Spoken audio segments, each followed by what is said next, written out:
بسم اللہ الرحمن الرحیم نحمدہ ونصلی علی رسولہ الکریم اما بعد۔ آدمی نفع چاہتا ہے، نقصان نہیں چاہتا، یہ ہر ایک کی فطرت۔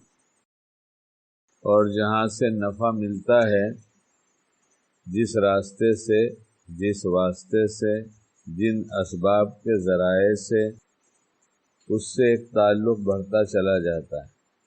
مثلا کسی کو دکان سے نفع ہو رہا ہے تو اس کا تعلق دکان سے بڑھ جاتا ہے، جو بھی جائز کاروبار کرتا ہو، لیکن اب اس کا دل و دماغ دکان میں لگا رہتا ہے، کام دھندے میں لگا رہتا ہے، اتنا لگ جاتا ہے کہ اسے چھوڑ بھی دیتا ہے، اس سے دور بھی ہو جاتا ہے تو بھی اس کا دل و دماغ اسی میں لگا رہتا ہے، کیونکہ اس سے نفع ہوا اور نفع ہوتا رہتا ہے۔ جب تک یہ نہیں سمجھتا، جب تک اس سے اس کا دل نہیں لگتا اور اس دکان پر بیٹھنے کا جی نہیں چاہتا۔ اس کی مثال یہ ہے کہ باپ نے دھندا بنایا، دکان بنایا، سب کچھ لگایا، جان مال وقت، اور اس سے خوب کمایا، تو یہ اس کو نفع ہوا، تو باپ کا دل اس دکان پر لگنے لگا۔ بیٹا جوان ہوا، وہ کھیل کا شوقین ہے، دوستوں کا شوقین ہے، کرکٹ کا شوقین ہے یا کسی اور چیز کا شوقین ہے، اس میں اسے لطف آ رہا ہے، مزہ آ رہا ہے، تو وہ ان لوگوں میں، ان مشغولیوں میں لگا رہنا چاہتا ہے۔ لیکن باپ نے سوچا کہ بچہ میرا بڑا ہو گیا تو اسے دکان پہ لے چلو، دھندے پر بیٹھاؤ، کاروبار سکھاؤ، لیکن اس بچے کا دل ابھی دکان پر نہیں لگ رہا ہے، کیونکہ نفع اگر کچھ ہو بھی رہا ہے تو وہ باپ سمجھ رہا ہے کیا ہو رہا ہے کیا نہیں، لیکن نہ چاہتے ہوئے بھی اگر اس دکان پر اس نے بیٹھنا نہیں چھوڑا اور دھیرے دھیرے باپ نے کاروباری بوجھ اس پر ڈالا تو وہ سمجھنے لگا کہ اس میں یہ نفع ہے، کام کرنے لگا تو اسے پتہ چلنے لگا کہ اس میں یہ نفع ہے۔ اب اگر ابا کہیں بھی کہ بیٹا دکان پر آج مت جانا، کیسے نہ جاؤں، دکان کیسے چھوڑ سکتا ہوں؟ جو کل تک زبردستی بیٹھایا جاتا تھا اب اسے نفع نظر آنے لگا تو کہتا ہے کیسے چھوڑیں، آپ رہیے گھر پر، میں جا رہا ہوں دکان پر۔ کہے گا نہیں کہے گا؟ ہو رہا ہے یا نہیں ہو رہا ہے؟ ہو رہا ہے نا، کیونکہ اب نفع ملا تو دکان پر جی لگا۔ ایسے ہی اگر نماز سے نفع سمجھ میں آنے لگے گا تو نماز میں جی لگنے لگے گا۔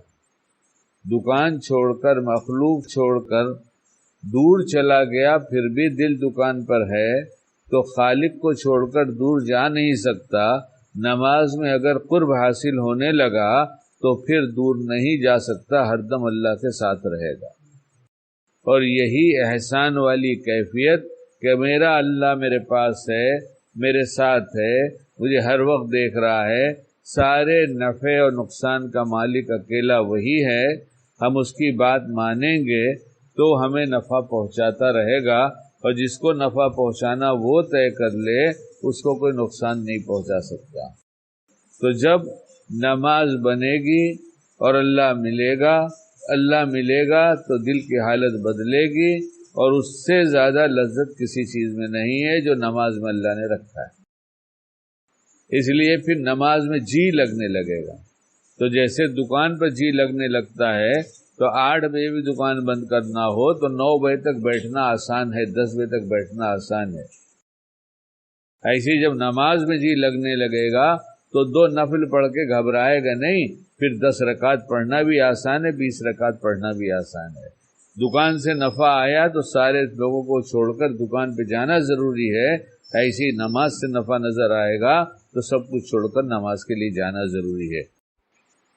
آدمی نفع چاہتا ہے اور نفع جس سے ملتا ہے اس سے محبت ہو جاتی ہے، اور نفع کے ذریعے میں مثال دے کر بیان کی گئی کہ پھر آدمی وہیں اس کا جی لگ جاتا ہے اور وہیں بیٹھنا چاہتا ہے. اس میں کوئی رکاوٹ آتی ہے اگر تو اس رکاوٹ کو دور کرنے کی کوشش کرتا ہے. مثلا آج ٹرین بند ہے، رہتا پنویل میں ہے، ٹرین بند ہے، اور روز اپنی دکان پر ٹرین سے جایا کرتا تھا بمبئی. تو یہ دکان پہ جائے گا یا نہیں جائے گا؟ اس کا الٹرنیٹ تلاش کرے گا، اس کا بدل تلاش کرے گا. اچھا بدل تلاش کیا تو پتہ چلا کہ ہم پاس نکالتے تھے لوکل ٹرین کا تو بہت کم خرچ ہوتا تھا.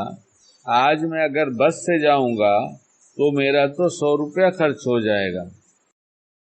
تو کوشش کرے گا کہ 100 روپیہ خرچ کرو مگر دکان پہ جائیں گے. اور آج کل اولا کا زمانہ ہے، لوگ اولا کہتے ہیں، ٹیکسی والے کی وہ فرم جہاں ٹیکسی والے کو فون کرو تو ٹیکسی والا آ جاتا ہے، معاملہ طے ہو جاتا ہے. تو اب یہ کہے گا میں 650 روپیہ لوں گا بمبئی جانے کا. تو یہ پھر بھی بمبئی دکان پہ جائے گا. کیوں جائے گا؟ کہ اس کو معلوم ہے کہ 650 بھی خرچ کر دوں گا تو کوئی حرج کی بات نہیں، 3000 تو کما کے آؤں گا. یعنی جو رکاوٹ ہو رہی ہے مقصود تک پہنچنے کے لیے اس کا حل تلاش کرتا ہے، نہیں کرتا. اور مسجد کی جماعت نماز پڑھنے کے لیے کہ آج بارش بہت تیز ہو رہی ہے، تو کیا بتاشا ہے جو گل جائے گا؟ کیا بتاشا ہے؟ بتاشا جانتے ہیں آپ لوگ؟ کیا چھاتا لے کے نہیں آ سکتا؟ گلی میں پانی بہت ہے تو کیا ڈوب جائے گا؟ اتنا پانی ہے کہ ڈوب جائے گا؟ یہ تیرا ٹخنا ڈوب جائے گا، تیری پنڈلی ڈوب جائے گی، اتنا ہی تو ہوگا. جب نفع نظر آتا ہے تو آدمی سب کرتا ہے، اور جتنے رکاوٹ کی چیز ہے سب کا حل تلاش کرتا ہے. اور جب نفع سمجھ میں نہیں آتا ہے، عادت بنی ہوتی ہے، تو جیسے اس بچے کو شروع میں لے آ کر باپ نے عادت ڈلوانا چاہا تو معمولی بہانے سے بچہ دکان پہ ناغہ کرتا ہے. جو عذر بچے کو پیش آیا دکان پر جانے کے لیے وہی عذر باپ کو بھی پیش آیا، لیکن باپ چونکہ جانتا ہے دکان میں نفع ہے اس لیے وہ عذر کو توڑتا ہے، اس کا حل تلاش کرتا ہے کہ اس کو چھوڑ کر ہم کیسے دکان پہ پہنچیں. لیکن ابھی بچے کو عادت نہیں لگی ہے، اس لیے بچہ اس کو مان لیتا ہے، تسلیم کر لیتا ہے اور دکان پر جانا چھوڑ دیتا ہے. دل ایک ایسی چیز ہے، ہم جہاں لگائیں گے وہاں لگے گا، جہاں لگائیں گے وہاں لگے گا. آخر دکان پہ کیوں لگ گیا؟ ایک دفعہ ایک بیان ہے ہمارا جس میں کہا گیا ہے 3 نام لیا گیا ہے. اب نام تو میں شاید بدل دوں اس وقت. رضوانہ، فرزانہ، رخسانہ، یہ تینوں خالہ کی بیٹیاں ہیں. کس کی ہیں؟ خالہ کی بیٹیاں ہیں. تو خالہ تو ماں ہے، بچپن سے آنا جانا گھر میں تھا، اور جب تک بڑے نہیں ہوئے تھے جب تک خالہ زاد ان تینوں بہنوں سے پردہ نہیں ہوا تھا. جب تک بڑے نہیں ہوئے تھے تینوں سے پردہ نہیں ہوا تھا. اور بہت لوگوں کے گھروں میں تو بڑی ہو جائیں تو بھی پردہ نہیں ہے. کیوں پردہ نہیں؟ کیونکہ ہمارے یہاں رواج نہیں ہے. ہمارے یہاں رواج کے مطابق ہم زندگی گزار رہے ہیں تو آخرت میں بہت کچھ کھو دیں گے. اس لیے کہ رواج میں بہہ جانے والا اس کی نیکیاں بھی بہہ جاتی ہیں، برائیاں اس کی زندگی میں آنا شروع کر دیتی ہیں. اور جو رواج کو توڑتا ہے اس کا نام ہے ایمان والا، اس کا نام ہے مسلمان. مسلمان اور ایمان والا ماحول بدلتا ہے، شریعت کا جو قانون ہے اس میں نفع جانتا ہے، اس پہ چلتا ہے اور اس پہ لوگوں کو لانے کی کوشش کرتا ہے. اور جو رسم و رواج کے ساتھ جیتا ہے اس کے پاس جو دین ہے وہ بہت سرسری دین ہے. اس لیے کہ اس کو بچپن سے ماحول ملا نماز کا تو نماز پڑھنے لگا، اس کو بچپن سے ماحول ملا ذکر کا تو ذکر کرنے لگا، لیکن رسموں کو نہیں چھوڑا، رسموں کو نہیں چھوڑا. یہ بہت ضروری ہے. پردہ نہ کرنا بے حیائی ہے، اور بے حیائی اور ایمان ایک ساتھ جمع نہیں ہوتے. اس کا مطلب بے حیائی کے ذریعے شیطان ایمان کو لوٹتا ہے. تو خیر خالہ زاد بہنیں ہیں 3، اب بڑی بھی ہو گئی اور ہم بھی جوان ہو گئے. تو ان بہنوں کے ساتھ جو تاثر بچپن میں تھا اب وہ نہیں رہے گا. جیسے جوان ہو گئے تو سوچنے کا انداز کچھ بدلے گا. پتہ نہیں آپ حضرات کا بدلے گا نہیں بدلے گا، اس لیے پہلے میں نے کہا میری خالہ زاد بہن، تو میں چونکہ مرد ہوں اس لیے میرا بدلے گا. اب میں جوان ہو گیا تو میری سوچ، میرا دل، میری آنکھیں، میری حرکتیں سب بدلیں گی. آپ لوگ بھی بدلیں گے، جو سن رہا ہے اس کی بھی بدلے گی. تو ضروری یہ ہے کہ پردہ کر لیا جائے، لیکن پردہ نہیں ہے، تھوڑی دیر کے لیے سمجھ لیں. یا اب پردہ ہو گیا، نہ جاننے کی وجہ سے پردہ نہیں کرتے تھے، اب پتہ چل گیا کہ پردہ ہو گیا، لیکن تینوں بہنیں ذہن میں ہیں، ان کی تصویر، خالہ کی بھی ہے، خالو کی بھی ہے، تو تصویر دل میں سب کی رہتی ہے. یہی تصویر نکال کر اللہ کی یاد بیٹھا دیا جائے تو تصویر نکلے گی نہیں، لیکن اللہ کی یاد کو قصد کر کے کہ بڑے نفع کی چیزیں غالب کر دیا جائے تو وہی چھائی رہے گی ہر دم. پھر وہ تصویر آئے گی، جیسے بات کرتے کرتے بیچ میں کال آتی ہے تو آدمی کا دھیان صرف جاتا ہے اور پھر بات میں لگ جاتا ہے، آنے دو. کیا کہتا ہے؟ آنے دو، امپورٹنٹ بات ہو رہی ہے.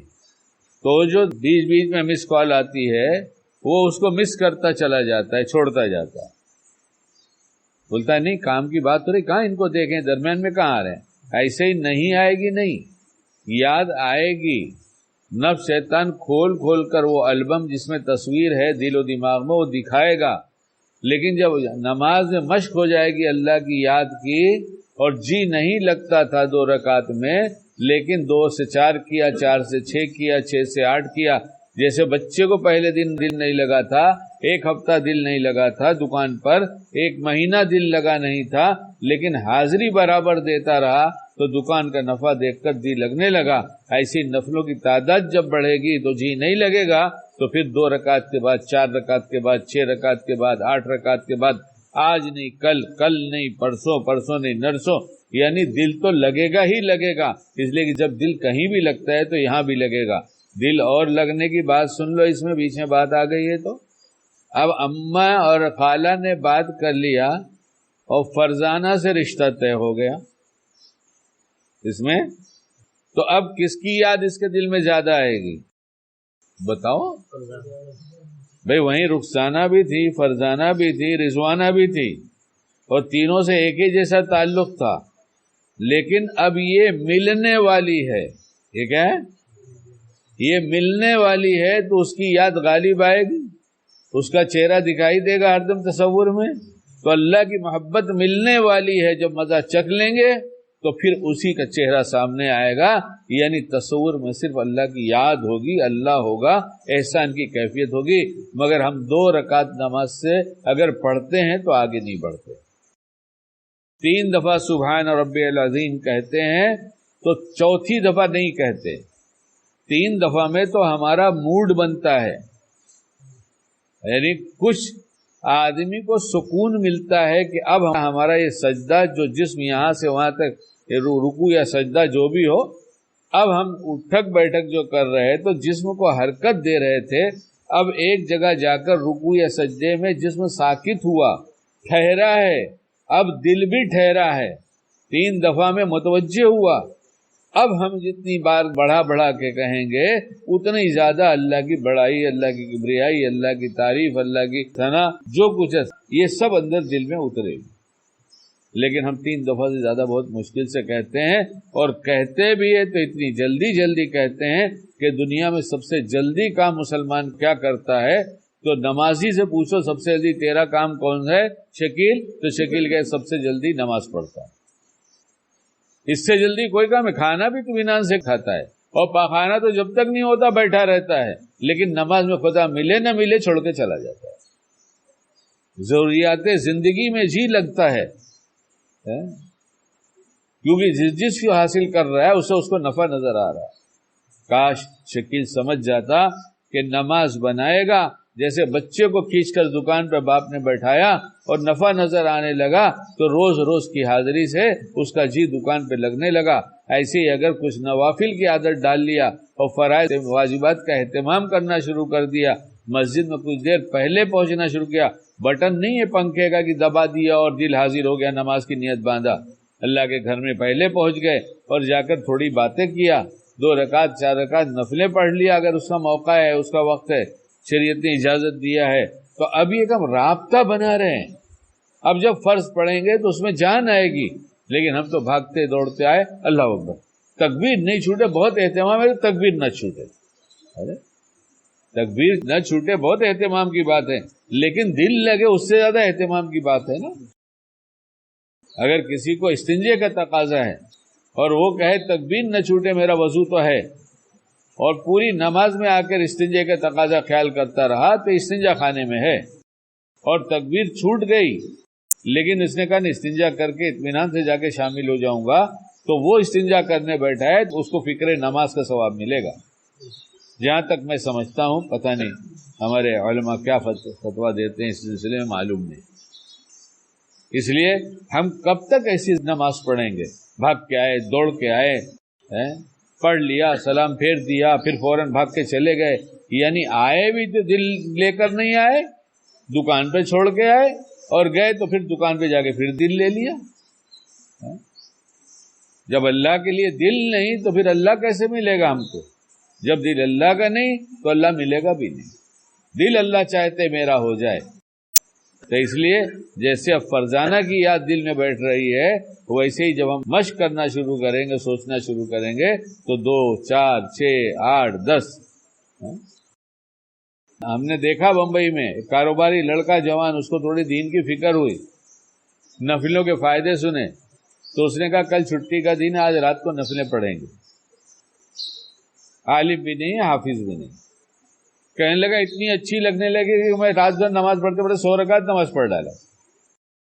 یہ کسی دوسری دنیا کی بات نہیں ہے, کوئی 100-200 سال پرانی بات نہیں ہے. آج بمبئی میں رہنے والا وہ لڑکا ہے, زندہ ہے, اب عمر ہو رہی ہے اس کی.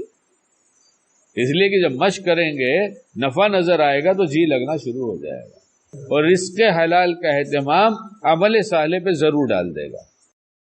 رزق حلال کی خاصیت یہ ہے کہ رزق حلال آئے گا تو عمل صالح پہ جائے گا. رزق حلال میں خود بھی حلال کمانا کھانا اور کسی کی رعایت میں اس کا حرام نہ کھانا, صاف بات 2 ٹوک.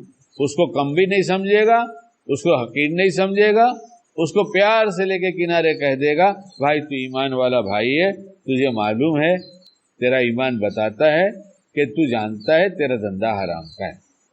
کہ بے عزت نہ کرے سب کے سامنے, دعا مانگ لے اچھی طرح, میں میرے بھائی کو کیسے سمجھاؤں, صدقہ کر دے, اور پھر اس کے کان میں کنارے لے آ کے دھیرے سے بات کرے کہ اس لیے میں کیسے کھاؤں. یقیناً میرا تجربہ ہے کہ ایسا آدمی کہتا ہے ہاں بھائی ہاں میری تو غلطی ہے, اس لیے مجھے مت کھلانا.